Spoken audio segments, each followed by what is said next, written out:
After Sally finished bathing in the sea, she came ashore and witnessed a bizarre scene. She saw her husband James actually take off his pants. Then he pulled out his belt and tied it into a loop. He strapped it to his legs and climbed up a tall coconut tree like a monkey. Sally was completely puzzled by what she saw. She couldn't understand what her husband was doing. To clear her doubts, Sally quickly got dressed and rushed to the bottom of the coconut tree where James was. Unexpectedly, she heard her husband flirting with another woman. Hearing this, Sally instantly burned with anger. She wanted nothing more than to shake the tree and make this unfaithful man fall straight down. James panicked and quickly hid his phone. When Sally questioned him, he explained that he climbed up just to pick coconuts. After hearing this, Sally only gave a faint smile. Seeing his wife smiling, James thought his secret had not been exposed. Little did he know, in Sally's mind, another plan was already taking shape.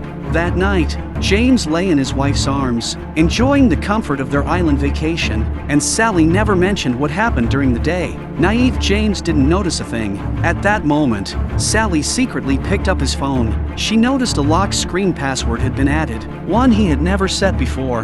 Her heart completely sank. It was now clear that James really was having an affair. Looking at the speedboat not far away, Sally began to form a plan. The next morning, James was woken by the rising tide. Before he could react, Sally walked up to him and gave him bad news. She said the speedboat had been swept away by waves last night, and his phone was also washed into the sea.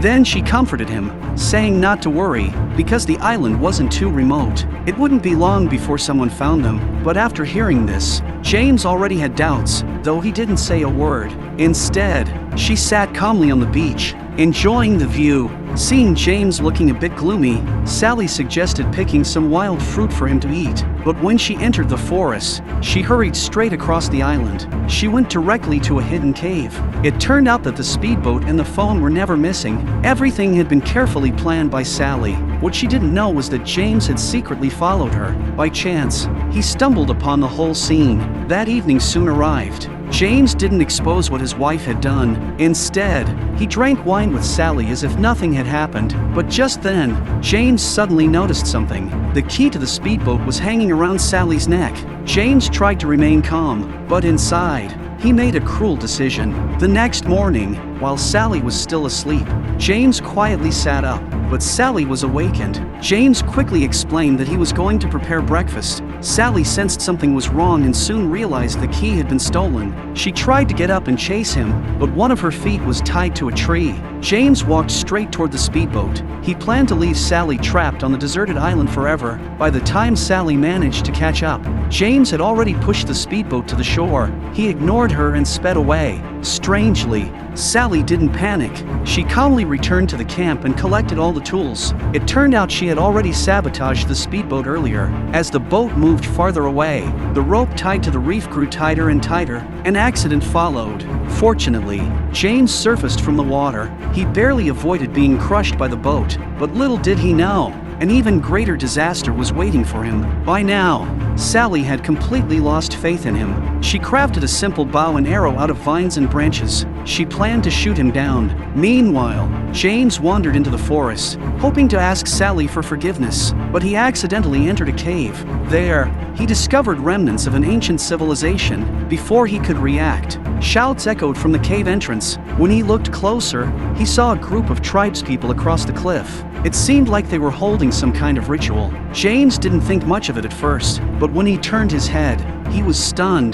Countless skulls hung around him, with the bodies nowhere to be found. He realized those tribespeople were the legendary cannibals. Terrified, James ran as fast as he could.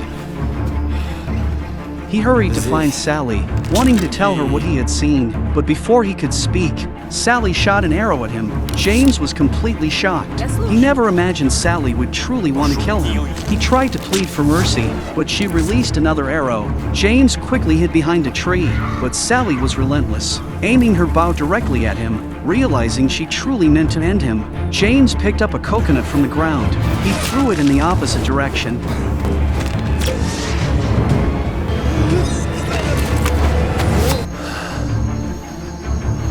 By the time Sally caught up, James had already fled. After this ordeal, James was filled with despair. He decided it was time to fight back against Sally. The next day, while Sally was busy preparing food, he crept up behind her with a wooden stick.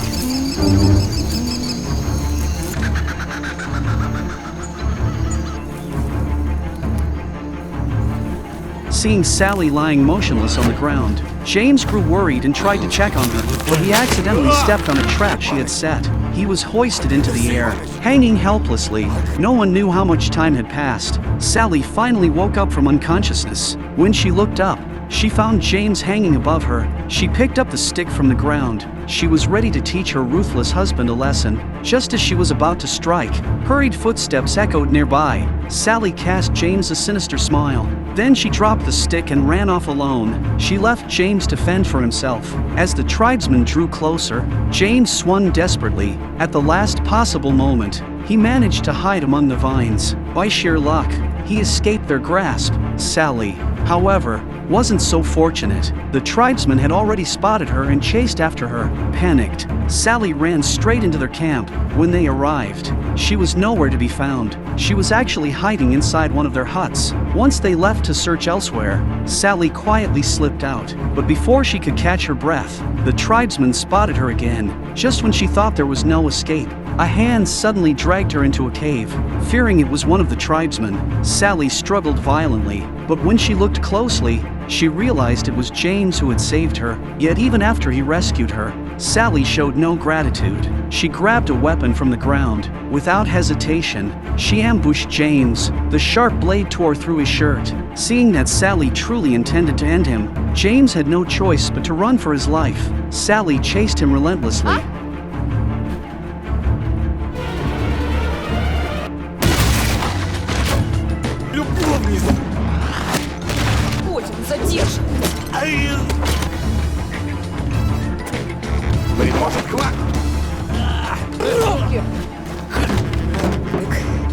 Ты архитектор. Спасибо.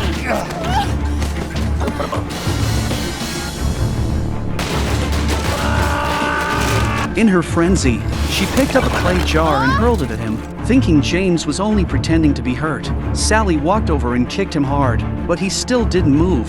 Panicking, Sally quickly turned him over to check. In that moment, she realized something. Although she had wanted revenge, when it came to truly losing him, her heart couldn't let go.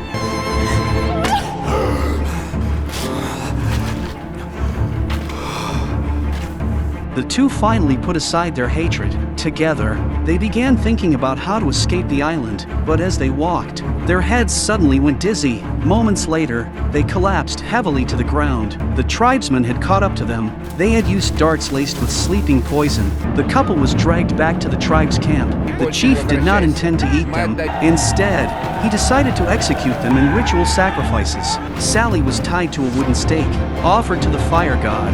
James was drugged and placed in a boat, set adrift to be sacrificed to the water god. Before long, the small boat carrying James drifted toward the edge of a waterfall. At the last second, James suddenly woke up. As the boat neared the cliff, he leapt and clung tightly to the rock wall. He narrowly escaped death. Realizing Sally was still in grave danger, he rushed back to the tribe's village. While the tribesmen had their eyes closed in prayer, James charged straight through the flames.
He cut the ropes binding Sally with a spear. Together, they swam to the shore. They quickly stole one of the tribe's wooden boats. Rowing with all their strength, they finally escaped the island alive. In the end, the two reconciled. After everything they had gone through, their bond became stronger than ever, and with that, the story came to an end.